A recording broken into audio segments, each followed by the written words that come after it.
Hello বন্ধুরা, আজ আমি তোমাদের কাছে নতুন একটা রেসিপি নিয়ে এসেছি। আজ আমি মাছের মাথা দিয়ে ইঁচড়ের তরকারি বানিয়ে তোমাদেরকে দেখাবো। ইঁচড়ের তরকারি করতে দেখো আমার কি কি লাগছে, তোমাদেরকে দেখো দেখিয়ে দিচ্ছি। এখানে দেখো ইঁচড় আমি ঠিক এই ডুমো ডুমো করে দেখো কেটে নিয়েছি, ঠিক এইভাবে।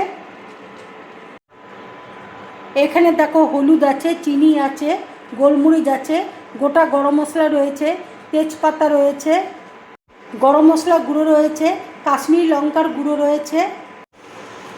এখানে দেখো রসুন রয়েছে, পেঁয়াজ রয়েছে, গোটা ধনে রয়েছে, গোটা জিরে রয়েছে, শুকনো লঙ্কা রয়েছে, আদা রয়েছে। এখানে দেখো কাতলা মাছের মাথা রয়েছে, আর একটুখানি দেখো লেজা রয়েছে। এখানে দেখো টক দই আমি ফেটিয়ে রেখেছি। এখানে দেখো ঘি রয়েছে। গামলার মধ্যে দেখো জল বসিয়েছি। এবারে এঁচোড়টা দেখো আমি দিয়ে দিচ্ছি। হলুদ দেখো দিয়ে দিচ্ছি, লেবুর রস দেখো দিয়ে দিচ্ছি, আন্দাজ মতো দেখো নুন দিয়ে দিচ্ছি।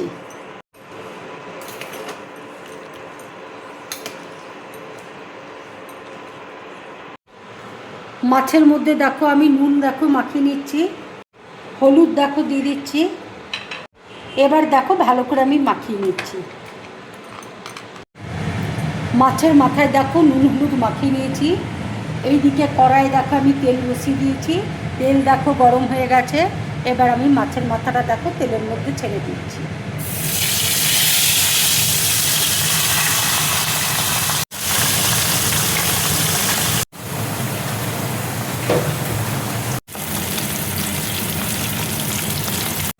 এঁচোড়টা দেখো সেদ্ধ হয়ে গেছে।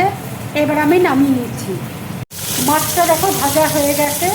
এবার আমি গ্যাসটা অফ করে দিচ্ছি। এবার দেখো মিক্সির মধ্যে আমি পেঁয়াজ দেখো দিয়ে দিচ্ছি, ধনে দেখো দিয়ে দিচ্ছি, গোটা জিরে দেখো দিয়ে দিচ্ছি, শুকনো লঙ্কা দেখো দিয়ে দিচ্ছি, রসুন দেখো দিয়ে দিচ্ছি, আদা দিয়ে দিচ্ছি, গোলমরিচ দেখো দিয়ে দিচ্ছি। এবার দেখো জল দিয়ে আমি একটু পেস্ট তৈরি করে নেব। মাছ ভাজার তেলেই দেখো আমি গোটা জিরে ফোড়ন দিয়ে দিচ্ছি,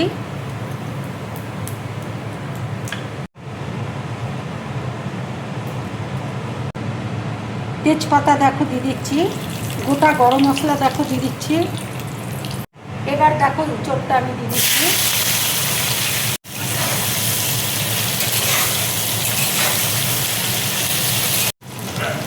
আন্দাজ মতো দেখো নুন দিয়ে দিচ্ছি, হলুদ দেখো দিয়ে দিচ্ছি।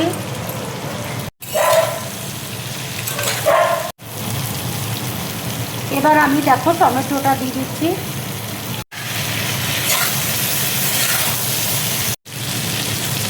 ইঁচড়টা দেখো ভাজা হয়ে গেছে। এবার আমি বাটা মশলাটা দিয়ে দিচ্ছি।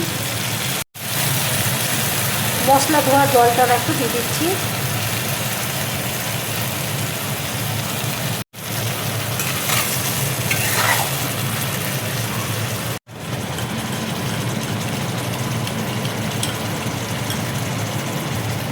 টক দই দেখো ফেটিয়ে রেখেছি।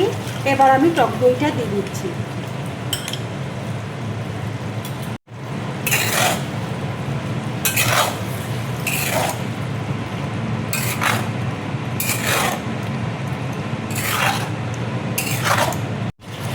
কাশ্মীরি লঙ্কার গুঁড়োটা দেখো দিয়ে দিচ্ছি।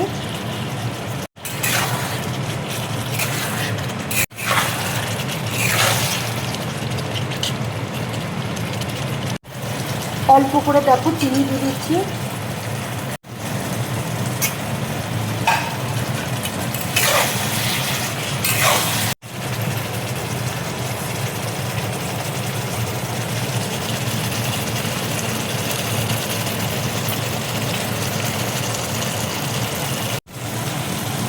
মাছের মাথাটা দেখো ছোটো ছোটো টুকরো করে নিয়েছি।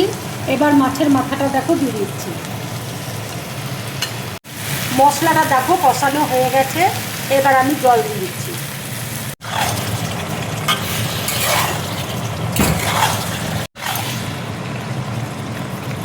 এবার দেখো অল্প করে আমি ঘি দিয়ে দিচ্ছি।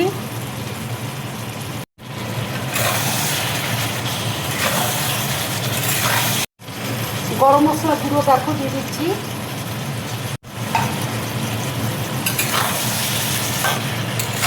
এইভাবে রান্না করে তোমরা গরম গরম ভাতের সাথে খাবে, খুব ভালো লাগবে খেতে।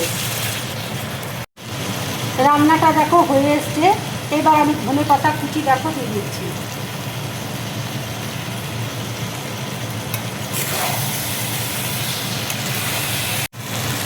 এবার দেখো আমি নামিয়ে নিচ্ছি। রান্নাটা দেখো আমার পুরোপুরি কমপ্লিট। যদি আমার এই রেসিপিটা তোমাদের ভালো লাগে তাহলে লাইক করবে, শেয়ার করবে আর ড্রিম ব্লগ চ্যানেলটাকে সাবস্ক্রাইব করবে। তোমরা বেশি করে কমেন্টস করবে, তাহলে আমার খুব ভালো লাগবে। নমস্কার।